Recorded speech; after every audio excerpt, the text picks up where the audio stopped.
two options to handle. So let's see. So even asked to check how we can convert the epoch time and make it like integer itself.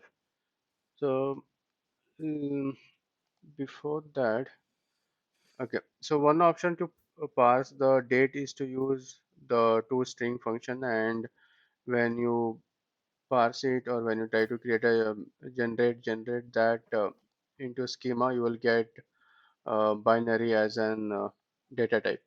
But what if we mandatorily need the column to be date itself? So for that, there is one option where you can convert that into epoch time.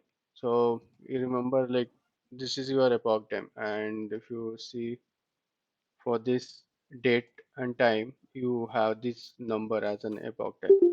And if you convert this number into time, you will get this one. So this is how the conversion happens here, and this is what we need in snaplogic or in the mapper to get converted into parquet format. So for this an for to do this, there is a simple function called getTime. So with this, you should be able to get the epoch time. If you see here, this is the number, and if I let's see if I able to copy it.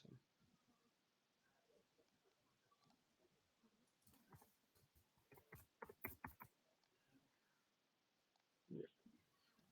So if I copy this and if I try to show you here,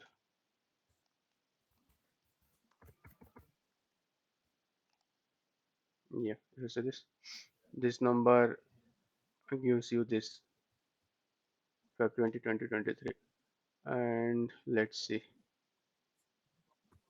the same thing you should also get before the conversion.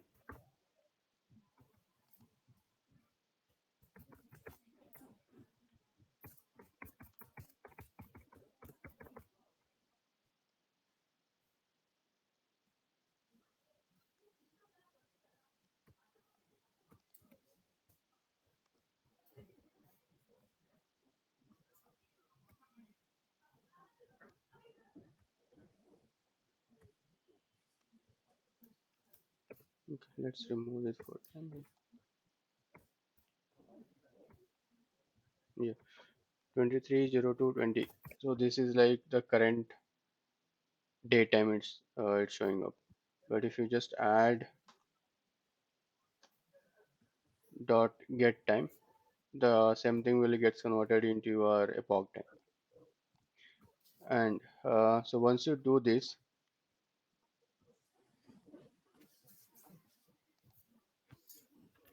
let's validate it. Okay. Now in this edit schema, if you see here, let me generate the template. Yeah. So this current date, you got an a data type of int64. So whatever, I mean, and once you write this data into storage, you will not get as an integer. You will not get the number. You will get the date. So we cannot write it now in the storage. So if we get some external storage, we will write and we'll try to see the data. But the data what you will see when you open that parquet file after writing into storage, you will get the date time. You will not get the epoch time. So this is how it works here. And let's see if I just validate it, run it, it will get successfully executed. It should get successfully. Let's see what is the error. Standard time a big integer is required. Parquet a binary. Big integer is required.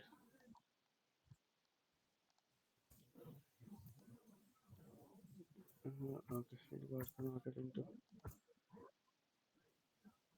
Yeah, I haven't saved this.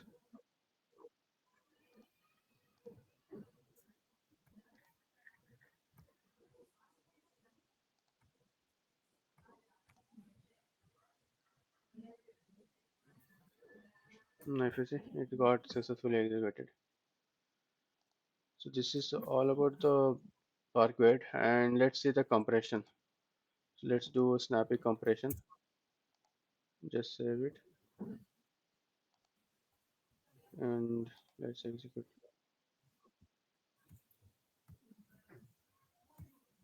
Yeah, it got executed. Similar way, you can change snappy to gzip.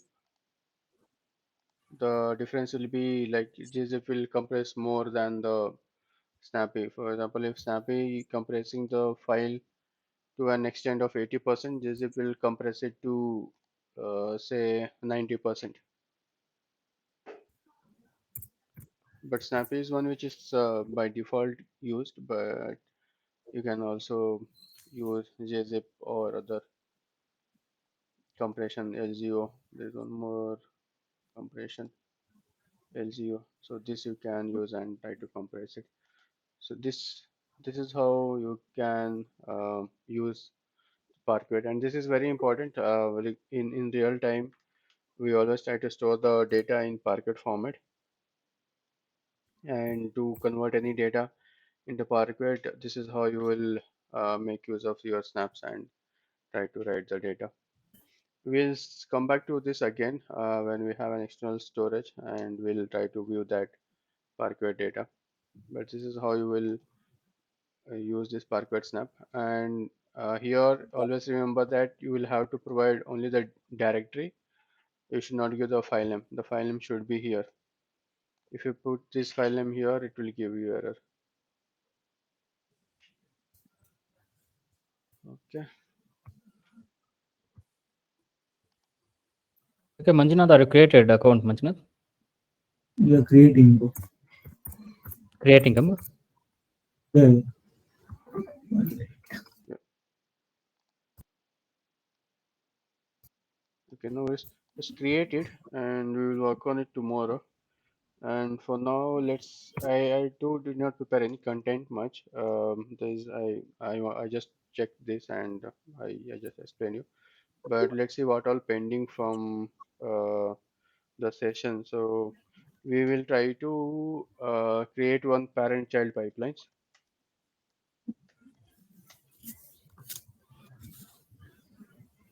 Okay. So what we will do here is we will have to create two pipelines. One will be your parent pipeline, and the child pipeline will be called by the parent pipeline. So we will do some exercise over there, and majorly you will be using this parent-child pipelines concept in real world, because the transformation or your data preparation will not be so easy that you can prepare in one pipeline, but you will have to use two pipelines. You can use also three pipelines, like one parent pipeline will call you the child pipeline, and even this child pipeline will call you on the child pipeline. So this gonna be this is how it will be in real world. Okay, so this is one topic. The next topic is um, we'll try to load data into cloud. So once Manjunath creates, we will use that account and we'll try to write the data into cloud. The next will be expressions. So I haven't told you anything about expressions. So expressions are like I mean I just told you small, but there are a lot of expressions which you will have to use it. So expressions are nothing but this one, like how you use this pass in, right? This pass in get time. So all this, even you can format this date into required format. So all that are like expression itself. So that we'll try to cover as maximum as possible. And we'll also get in documentation as well. That from there you can try to do some complex expression and then try to produce some output. So that we will see. We'll try to cover as maximum as possible. So after that, we will try to use the manager, provide some access, create groups, and view logs. That we will do. The fifth one would be scheduling the pipelines. Okay, and sixth will be, so after scheduling, we'll try to use the monitor to view its execution. So monitor and the scheduling will cover in one day. Next, the final would be creating one pipeline which will create in ultra pipeline. So we'll do one ultra pipeline creation. So this will be not much helpful as a point of work, but as point of certification, it should be known to you. So this is mainly for certification, and we'll try to cover that. Okay. And if time would be there, yeah, I think we will cover in this parent-child pipeline itself.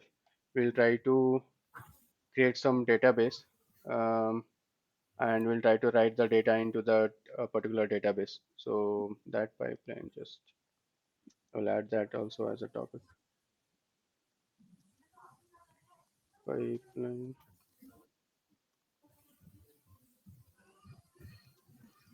to write data into database. So we'll try to do full load, incremental load,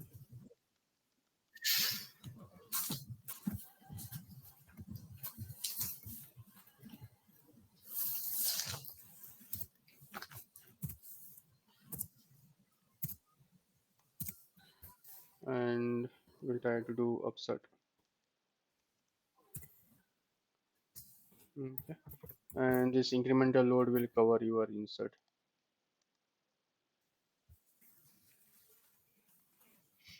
Okay. So all this we'll try to cover. Hopefully we should be, if I prepare the content, we'll try to finish this in this week itself. If not, it will go to next week. Okay. So any question on this, or you want to add some more topics or pipelines? This will cover your all, but let's see if I miss something, or if I find some more topics, then I will definitely try to add it. So my intention is to just you should be able to ready, at least for a fresher interview. You should be able to clear. So for that, at least I will make you people ready. And for advance, for experience, you'll have to practice by yourself. So this will not help you. This will give you a brief idea, but yes, they will ask you end-to-end project. So for that, you'll have to make one end-to-end project. Like, try to see how you can explain it end to end, because this is just an ETL, right? The project, this is just one part of your project, but you will have to explain, like, what exactly the project was like end to end. Did you, after writing the data into storage, what did you do after that? So all that will comes in picture. But if they ask you anything on pipeline, snaplogic, you should be able to answer it. So if somebody asks in depth um, in snaplogic itself, then you should be able to answer, and I think with this you will be able to answer. Okay. So okay, so Manjunath, keep it ready for tomorrow. We will try to use your account, and if possible, try to create one database. I will also create, I think, MySQL or any other SQL. You can build it locally. So I will try to install it today, and tomorrow I'll tell you how I did it and how we can make use of that, and create a pipeline to write the data. So we'll try to cover that. Okay. Okay.